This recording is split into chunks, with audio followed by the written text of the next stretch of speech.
Hi, I'm Atdhe. Welcome back to those series of demonstrations within IoT Forensics.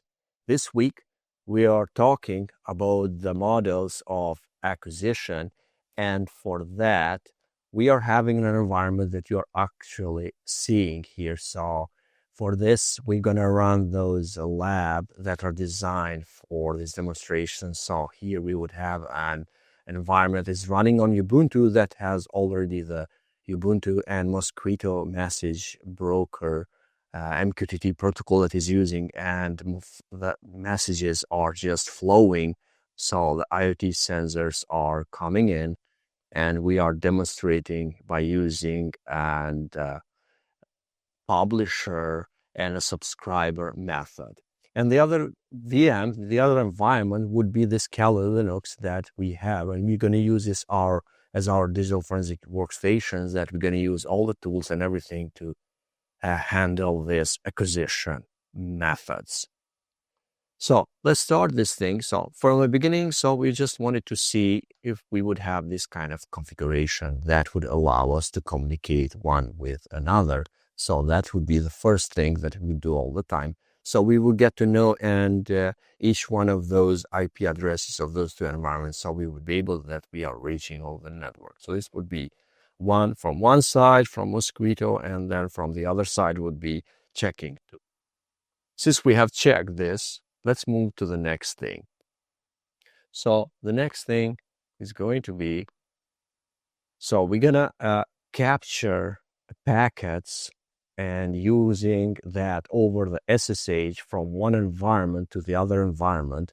So that would be the actual real case scenario where you would be in such kind of position. And how we would do that. So we would do that by using the SSH.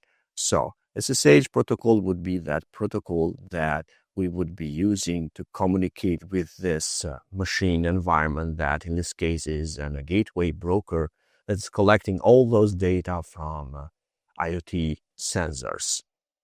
So first we're gonna have that communication and try to access to this environment over SSH. So this will be done this way. Let's hope that this would work. And okay, it's working. So practically we are on this environment over the SSH. So since it's that way, what we're going to do, so that was all about the establishing of communication first. So now next we're going to use something like a well-known tcpdump tool that is used to capture packets within any interface that we would be wanted to have. So since we were looking on the port of MQTT 1883, so that would be the port that we wanted to have this MQTT log that would capture, for example, not 60, but 10 seconds, for example. That would be saved as PCAP files that would be generating that one for us. So let's execute. So that would ask us for password since we asked for privileges. So this would be listening on this environment that is actually happening and working on that port 1883. So that was 33 packets captured for a period of 10 seconds, and the file was generated. We wanted to have seen that file. Let's check it. That would be on the path that we already created. MQTT 10 seconds, I mean. So this was, and we were seeing the whole communications that was happening within that 10 seconds on that environment. So this would be the beginning of things where you would be capturing packets for this specific port 1883 that MQTT broker would use. Next would be, so what you can do, you can just enhance this more and more and more further. So if you use T-Shark, that one of the other two that we want to have MQTT, for example, on 20 seconds, that would mean saving file as a PCAP. So that would be the looking for MQTT fields, and that would be the topic on MQTT dot topic. Let's see if this would get to work. So this will just capture. So for 20 seconds would capture, or whenever we want to stop, we would be able to stop it. So next what we're going to do, related to a topic, and we want to transcript that to a file. So the goal would be recording live MQTT topics messages to a text file, for example, 30 seconds. So that would be done this way. So Mosquito, since we would be on that environment, this would be the way how we would be. So localhost, that would be looking on this topic. So that would be IoT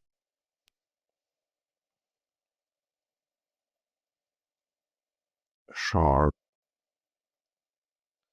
looking at this topic. So that would let us know IoT feed.txt.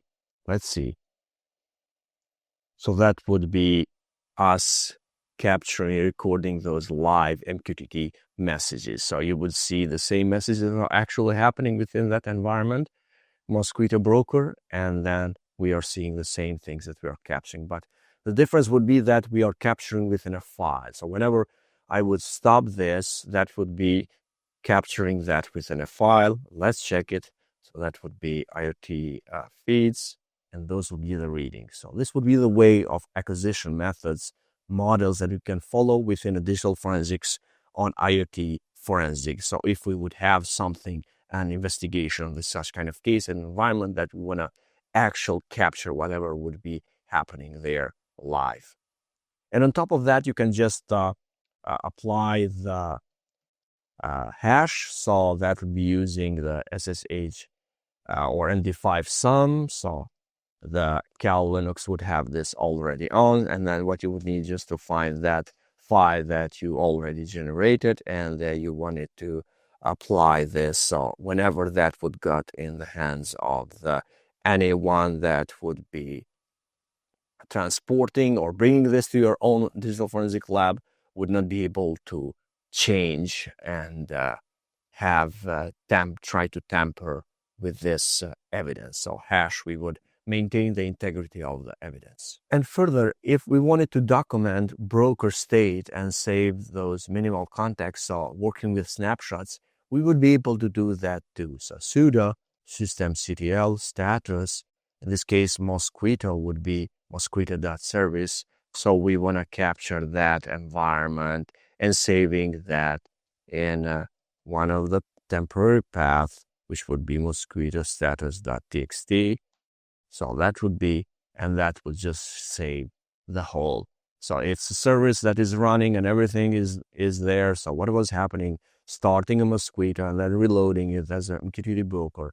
And this would be the way that, and then again, on top of this, we'll be able to apply the hash. So if we wanted to see what was going on this status, so we will see the same context, the same content that we already saved to the files. So those would be all those actions that you can take, that each one of those models of acquisition are mapped to the standards that we use to learn, as the ACPO or SWGDE, all those ways settled process within the digital forensics that are recognized standards when it comes to the acquisition methods. Thank you.